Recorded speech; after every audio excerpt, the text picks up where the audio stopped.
안녕하세요. 금요일에 만나는 함께 살아내기 김미경입니다.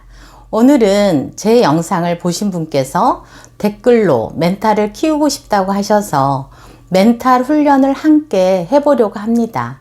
정신과 의사 선생님들이나 심리상담 선생님들이라고 해서 멘탈이 처음부터 강한 사람은 없습니다. 그리고 멘탈이 항상 강철 멘탈인 상태가 쉽진 않죠. 그 대신에 멘탈을 키우려고 꾸준히 노력하고 멘탈 훈련 방법을 연구하고 관리하면서 우리가 살아야 하지 않을까요? 인생에서는 딱 떨어지는 정답은 없으니까요. 그리고 인간은 완전한 존재가 아니다라는 것부터 우리가 인정하고 시작해 볼까요? 사람마다 유리 멘탈인 사람이 있어서 상대방의 말 한마디에 멘탈이 털리는 사람도 있고, 아무리 공격을 해도 끄떡하지 않고 자기 인생을 가는 사람이 있긴 하죠. 그러나 후자인 사람은 거의 찾아보기가 힘들고, 대부분의 사람들은 멘탈 지키기가 힘들다고 말들을 합니다.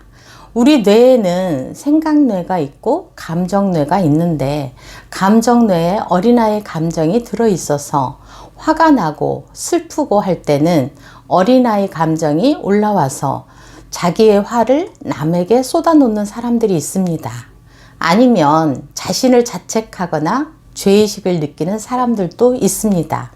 우리는 이럴 때 자신의 감정을 알아주어서 힘들었구나, 화가 났구나, 슬펐구나, 속상했구나 라고 힘든 감정이 올라올 때마다 소리 내면서 아님 속으로라도 말하면 나의 감정뇌가 편안해지면서 어린아이 감정을 달래주기 때문에 에너지가 빠져나가지도 않고 멘탈이 털리지도 않게 됩니다.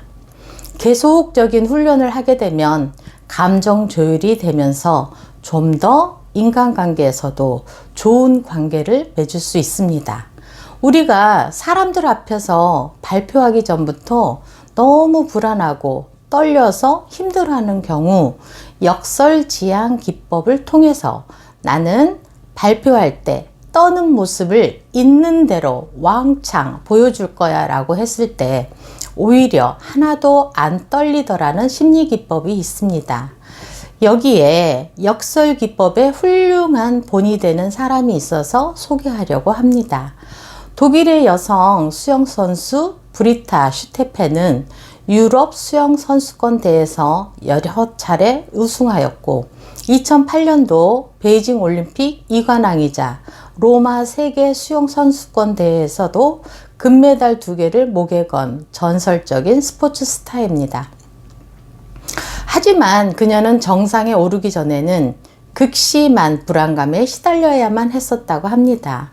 훈련을 할 때는 기록이 좋았는데 경기에 나가면 실력 발휘를 하지 못했답니다. 실패할 것이라는 두려움이 머릿속을 꽉 채웠고 출발을 알리는 총성이 울리기 직전에는 심장이 터질 것만 같아서 숨쉬기가 어려울 정도였습니다. 최고의 재능과 실력을 겸비했지만 우승과는 인연이 없던 비운의 스타였던 슈테페는 결국 멘탈 트레인에 들어가면서 자신의 내면에 존재하는 극도의 불안감이 자의식과 밀접한 관계가 있다는 사실을 깨달았습니다. 7살 때 슈테페는 물놀이를 하다가 수영장 바닥에 있는 매트 아래로 몸이 딸려 들어가서 매트 아래 눌려있던 머리가 여러 차례 바닥에 부딪히면서 물을 많이 삼켰고 기적처럼 올라오긴 했지만 그때부터 그녀는 물에 대한 트라우마가 생겼습니다. 멘탈 트레이너는 슈테펜에게 무시무시한 상어가 접근해오는 것을 상상하며 전속력으로 해안까지 수영해야 한다는 훈련을 수없이 반복 또 반복 연습을 시켰습니다. 슈테펜은 7살 때 겪었던 물에 대한 트라우마에서 벗어날 뿐만 아니라 실제 경기에서 결승선을 몇십 미터 앞둔 지점에 이르렀을 때 그녀는 상어를 떠올리며 경이적인 속도를 낼 수 있었습니다. 슈테펜은 물에 대한 트라우마보다 더 큰 공포를 일으키는 상상으로 그 트라우마를 덮어버렸고 더 이상 불안감에 지배당하지 않게 되었습니다.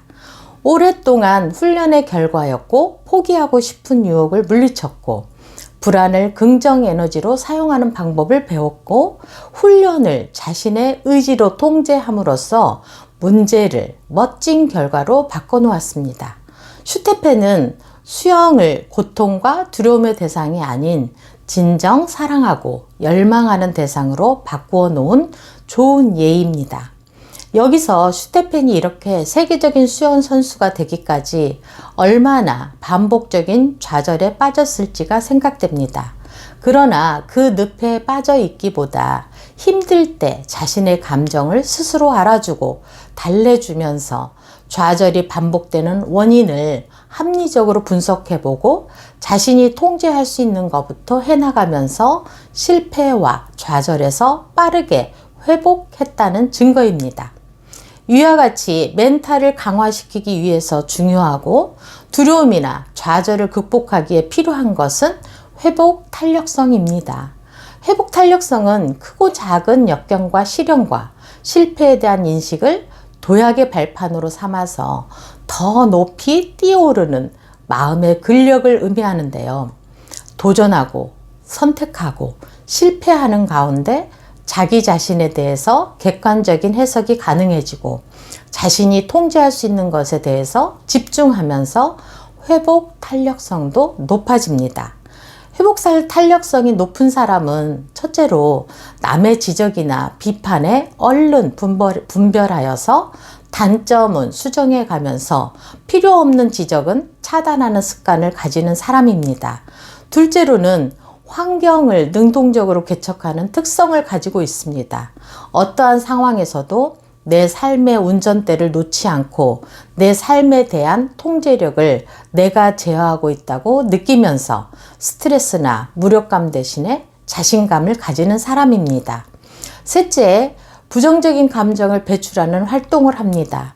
자기의심으로 인해서 난 무능력해, 나는 할 수 없어 라는 생각보다도 지금 현재의 부정적인 감정을 알아주고 달래주면서 편안한 감정을 만드는 사람입니다.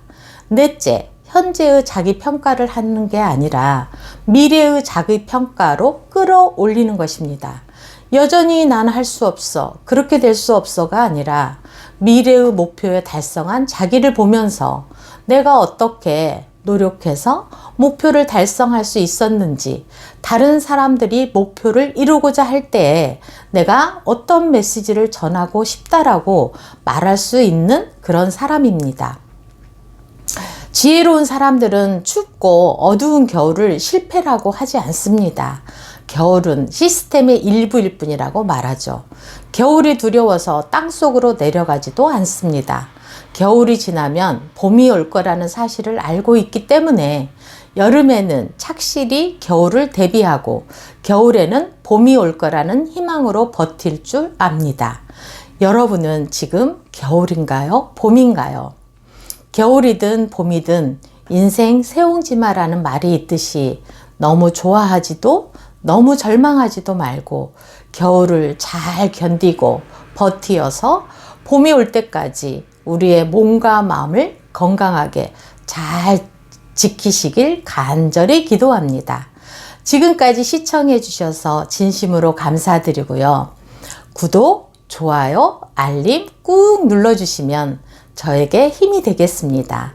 지금까지 함께 살아내기의 김미경이었습니다. 감사합니다.